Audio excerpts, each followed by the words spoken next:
Hey everyone, I'm Paul Bertorelli for AVweb. In today's vodcast, we're talking with Bruce Landsberg, who is a vice chairman of the National Transportation Safety Board, and Jim Viola, who's president of Helicopter Association International, which you'll know is a rotary wing trade group.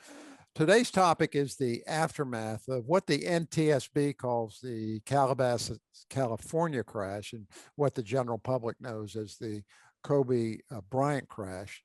And at the outset, I will acknowledge that we would not be having this discussion if Bryant were not a celebrity. That's a fact of life. We're going to try to capitalize on it. We're kind of making lemonade out of lemons, I guess. So I want to start by putting the crash in context. And I sent both of you the null information on recent helicopter accident rates, and I'll put that on the screen here for the viewers. The black area is fatal crashes, the gray area is overall crashes, and you can see there's slight variation year to year here, but it's pretty much flat. And if you look at the raw numbers, 2020 was actually the best year in about a decade for overall crashes and about average for fatal crashes, which are about a half a dozen a year. So to you, Bruce Landsberg, the Kobe Bryant crash in context from your chair on the NTSB, do we have a wider problem here? And if we do, does it need a solution? Well, I guess that depends on your viewpoint. In the grand scheme of things, you might say, well, half a dozen commercial helicopter crashes are sort of expected status. On the other hand, if you're a paying client and you're expecting to get a high degree of safety, then I think it's appropriate to say, wait a minute, this really shouldn't be happening. And as you noted in your column, and I believe I pointed out in opening comments in the meeting, continued VFR into instrument conditions isn't anything new. And when do we start to learn, and how do we educate pilots broadly on the fact, as I like to put it, perhaps too succinctly, is what part of cloud don't you understand if you're flying VFR? Jim, over to you on this question, same broad question. And for the viewers, we should note that your background is serious helicopter. You're in the military special operations, and I know you've flown in all kinds of difficult and challenging weather. You've seen the particulars on the Calabasas crash. What's your view on the overall trend here? So I think you were asking, the inadvertent IMC or continued flight into weather less than VFR is a continuing problem. It is a problem that we're trying to address as many ways as we can. Certainly, as you're highlighting here in the, with the press, if we didn't have a celebrity on board, this would be another missed opportunity again to focus on what shouldn't be happening, which is pilots continuing in deteriorating conditions, thinking that they can just get a little farther, go a little deeper. And so we truly, with the International Helicopter Safety Foundation, as well as the U.S. Helicopter Safety Team, believe in zero fatal accidents. We believe that, when we can go a month with no fatal accidents, then why don't we go 2? And so we, some of the programs with the 360 safety that we're trying to do the review with Helicopter Association International, we truly believe that there's training to be had of how to avoid these conditions. And that's one of the areas we're going into. Also, there's a lot of things we can use from this, such as the special disorientation training. Again, what's the proper way to go in there?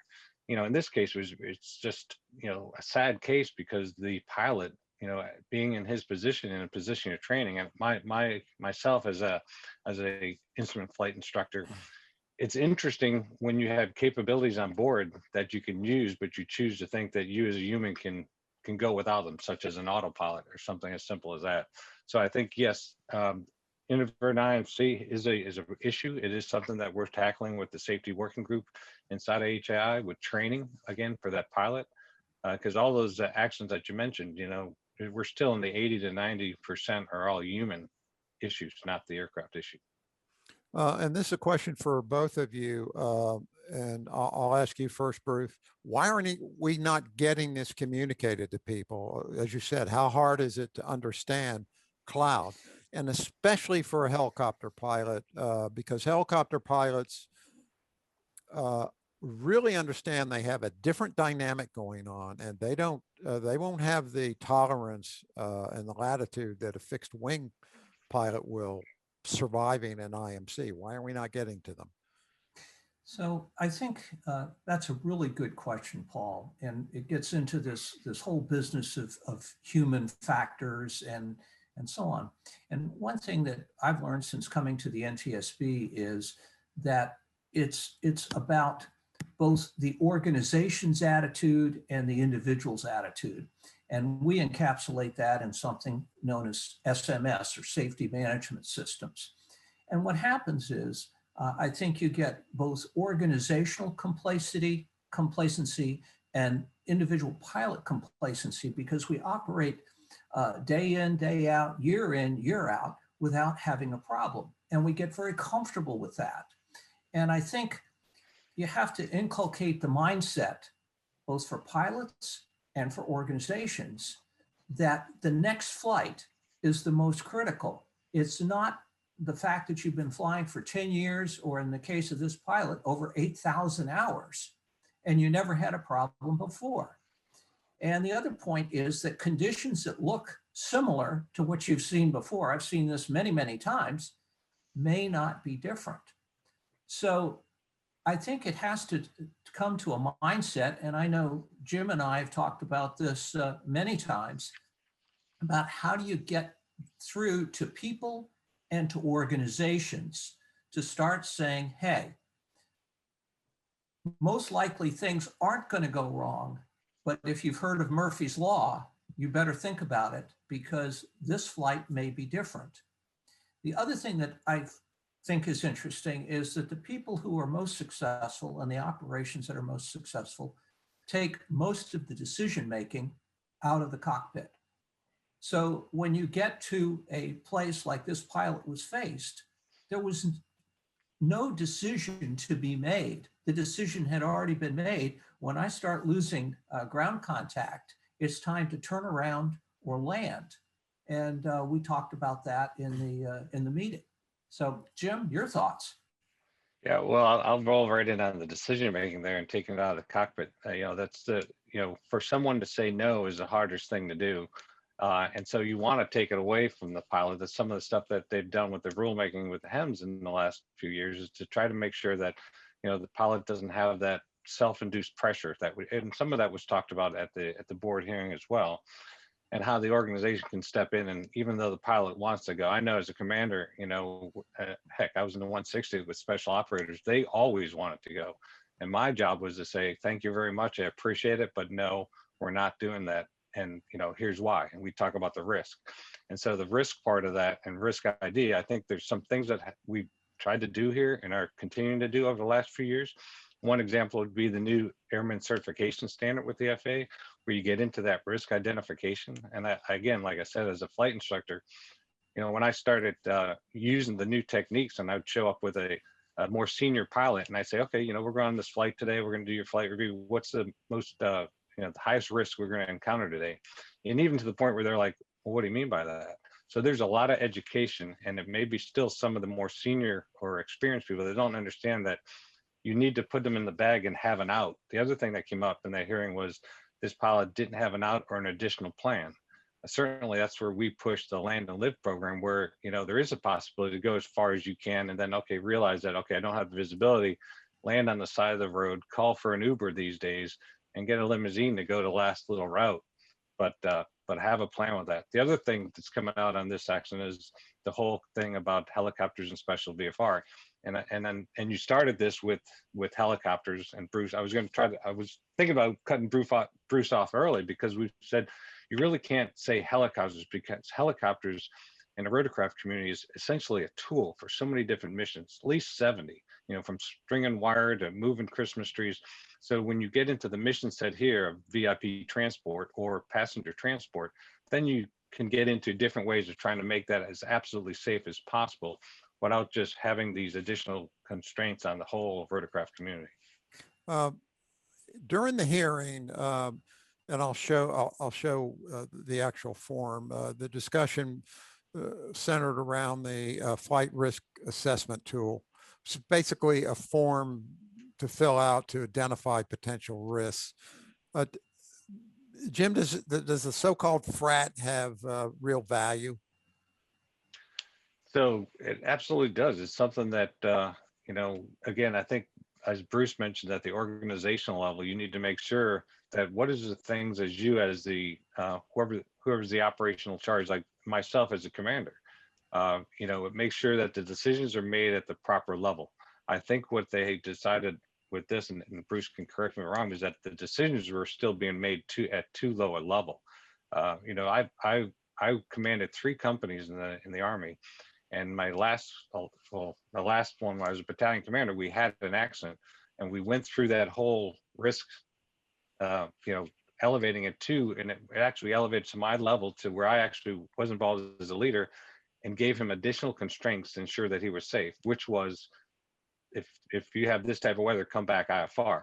But he chose not to come back IFR, and again, it was the actually same type deal where he got into deteriorating conditions, and they ended up, no one was killed, but they ended up destroying a Black Hawk. And it was because as it goes up in a risk identification and the leaders get involved to say no or go, we can put additional constraints on to make sure that the additional risks aren't had, but we're mitigating those risks. And my mitigation to him that night was to, no, you will come back IFR if the weather is this. And he did not.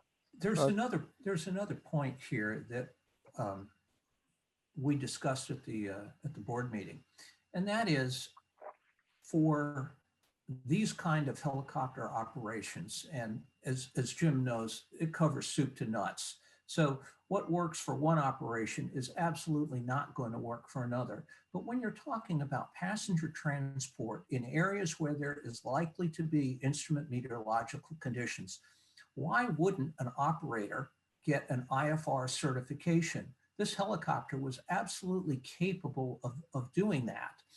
And I believe, and I'll probably garble the number, but in looking at the number of flights that the operator canceled in the year prior because of weather, vis-a-vis going to the extra expense and effort of getting IFR certification, the peanut butter and jelly starts to look a whole lot better in balancing out. And your trip completion rate is going to go up, as we talked about in the hearing. This would have been an easy flight under IFR. They would have gone up to altitude, they would have flown over all of the terrain, and they would have landed in visual conditions in Camarillo. So, and Jim can probably explain this better than I, as to why helicopter operators are loath to operate under instrument conditions. Yeah, take that question, Jim, because I was going to ask, there's an economic factor here because it costs more to get the IFR certification for 135. You got to keep the guys current. And every flight you fly, if it's going to be IFR, it's probably going to be 2 pilots. It's going to be more expensive and harder to market. How does all that come out in the wash, Jim? Well, I'll compare, I think, some companies on the West Coast versus the East Coast. On the West Coast, you've got good weather majority of the time. They don't even have the opportunity to stay proficient by flying in the clouds. Where if you look at some of most of the operators, I will say, on the East Coast, Philadelphia, New York, up to Boston, they are operating IFR. They are flying IFR aircraft, and they are shooting approaches, the point and spade approaches, and then continuing VFR. So there's a whole lot more, and the weather and some of the weather tools now, certainly assist them in being able to know that they can file from wherever they're picking up their passenger to a point in space to where they're trying to go. And if they break out VFR, then they continue VFR the last leg. So I think there's a capability, and I think, as Bruce was talking to, if you're doing certain types of, you can increase your safety beyond the minimums of certification in an aircraft, beyond the minimums of the FAA rules. And that's certainly one of the things we're trying to do at HI with the safety programs is go above the minimum standards and be as safe as you can. And then that's kind of what you get into is how safe can you be in that segment. And again, on the West Coast, when I talked to a lot of people, it was the issue that even if you had all that training, which again, I think was pointed out clearly in the hearing, the pilot didn't do any of the things that he normally would teach. If he was going to go, you're going to make a decision, and there's some debate as to whether it's actually inadvertent IMC or you made a decision that you're going in at this moment. And when that happens, if you decide that you're going in, I mean, level the wings, hit the autopilot for heading hold. I mean, there's so many tools he had on the aircraft that he didn't do anything at all. He gave them no chance to help. And so the capability is there. I think, you got VFR 135, which is, passenger carrying essentially helicopters. And we don't want to say that they all have to be equipped IMC to be able to go IMC. But I will say that, the pilots should be trained. And the plan, the part that also came out in the board meeting is this gentleman had no plan. He was going to get there. It was obvious that he was going to push as hard as he could to get there. The land and live program, having a divert airfield, going VFR on top of the clouds. I mean, he had different ways to try to stay legal. If, we weren't exactly there as to what was going on, but we know with that big delay he had before he then, went and tried to go up over the highway, he had other options. We said this was inadvertent VMC into IMC, but the more I thought about it, it's more like it was intentional, unprepared flight into IMC. I mean, he certainly knew he could see it. He certainly knew where he was going. So there's a fine point decision to be made there, which is, I don't pretend it's easy. I did want to ask about one other three-letter acronym that came up, which is SMS, Safety Management System. The FAA has had this out there for a number of years. It hasn't been widely adopted. Should it be? Would it make a difference? Bruce? In terms of, I think government does a terrible job of marketing anything. I mean, that's not what they do. They're good at regulating things and most of the time and so on, but they don't know how to sell anything. And the problem with SMS, the concept isn't bad, but it brings up this image of, I've got this huge complicated manual. It's going to be 400 pages. It's going to cost me to get a consultant to do it, $15,000 to get this thing put together. It's going to be a royal pain, etc. And what they don't explain well is that good operators and even private pilots are employing SMS-like tactics constantly. They are looking at risk. They're saying, okay, if this doesn't work, what's my plan B? I had a problem on this flight. What am I going to do to correct it? Non-punitive, what is referred to as just culture. I'm not quite sure where the terminology comes from, but the idea is that anybody can point out a problem and say, hey, and not get whacked for it. So the concept is I think, very good. And then it's up to the industry, because the government doesn't sell things well. I'm looking at you right now, Jim, to help people to understand this doesn't have to be a big, huge, onerous kind of a thing that applies to Part 121 air carriers. If you've got a one helicopter, two helicopter operation, it can be scaled. Well, FAA dismisses all of that and doesn't explain any of it with one word. They say, well, it's scalable. Well, what does that mean to me?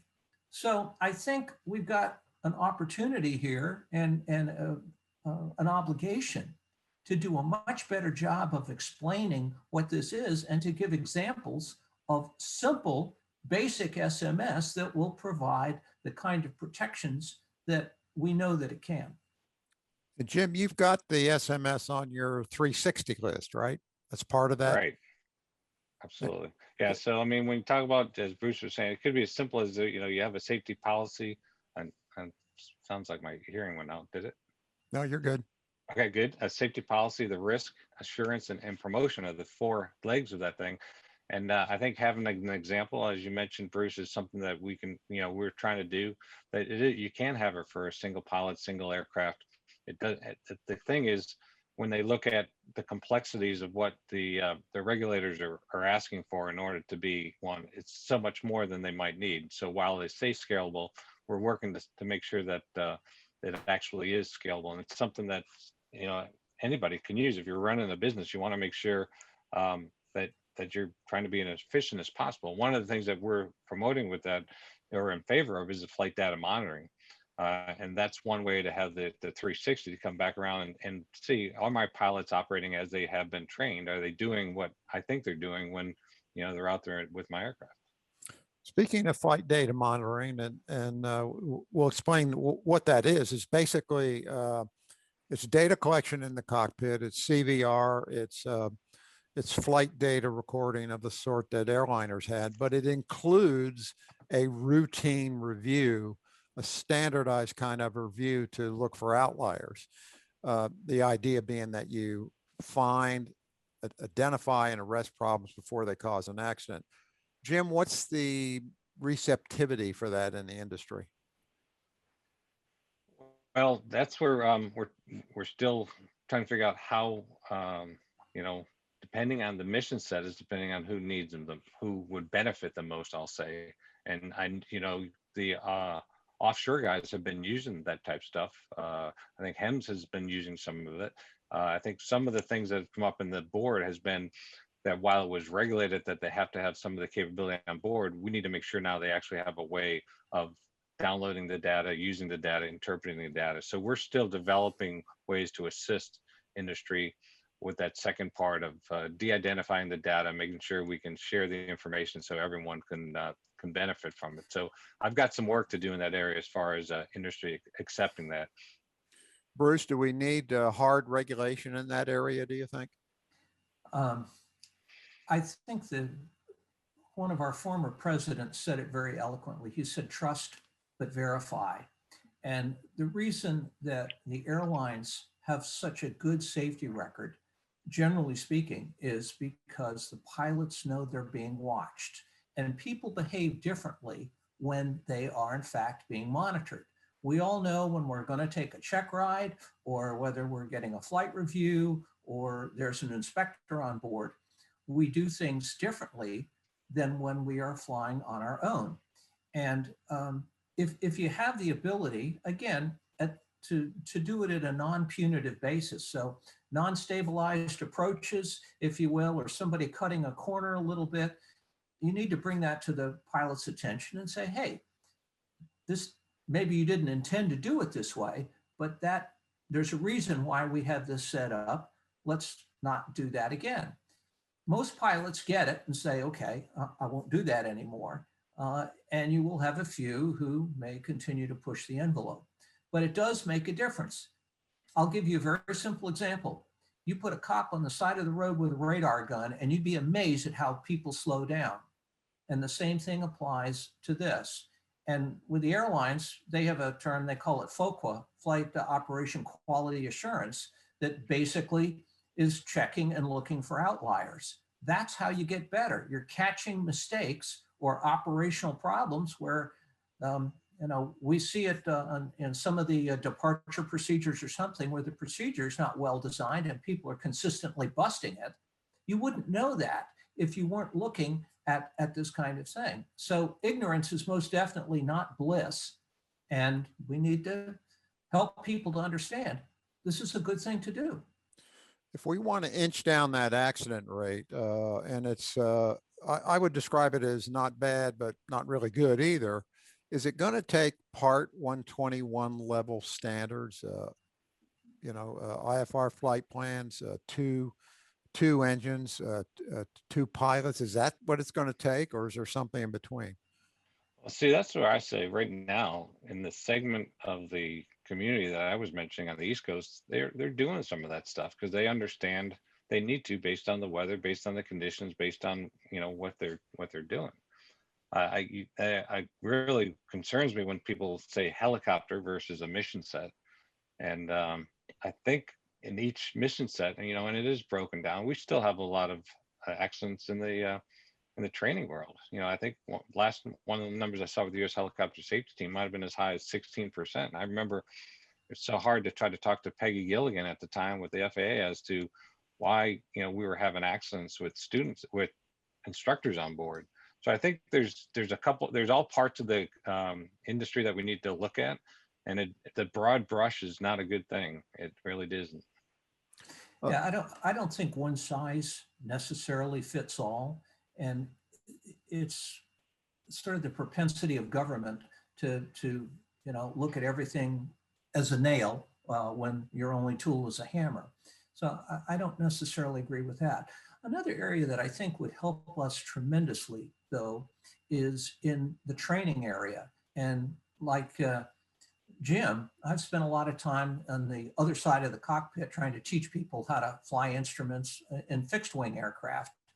And let's face it, the view limiting device is not very good.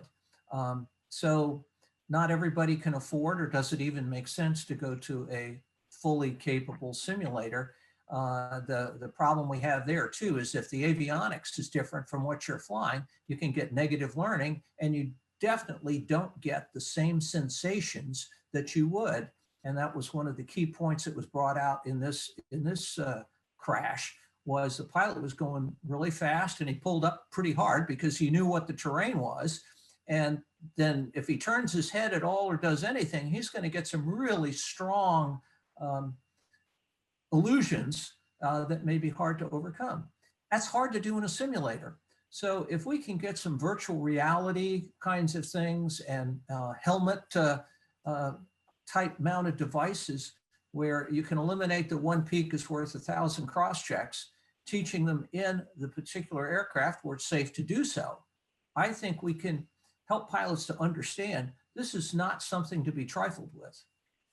Yeah, I think where you went, Bruce, with training in the aircraft that you're actually flying it and being able to operate all the equipment in there. Again, just a simple, just a simple heading hold and some of the future technologies that are here now. They're not future anymore. I mean, the wing leveler and some of the stuff that's been around now in general aviation, and it's the North Sea rule that the FAA came out with, non-required operationally safety enhancing equipment, is awesome.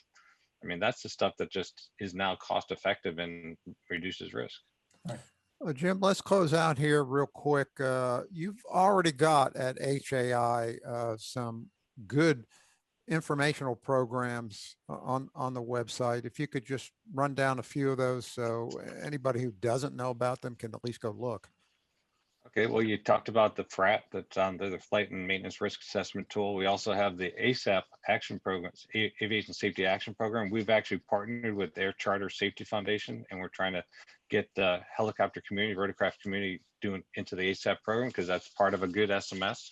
So we talked about the SMS.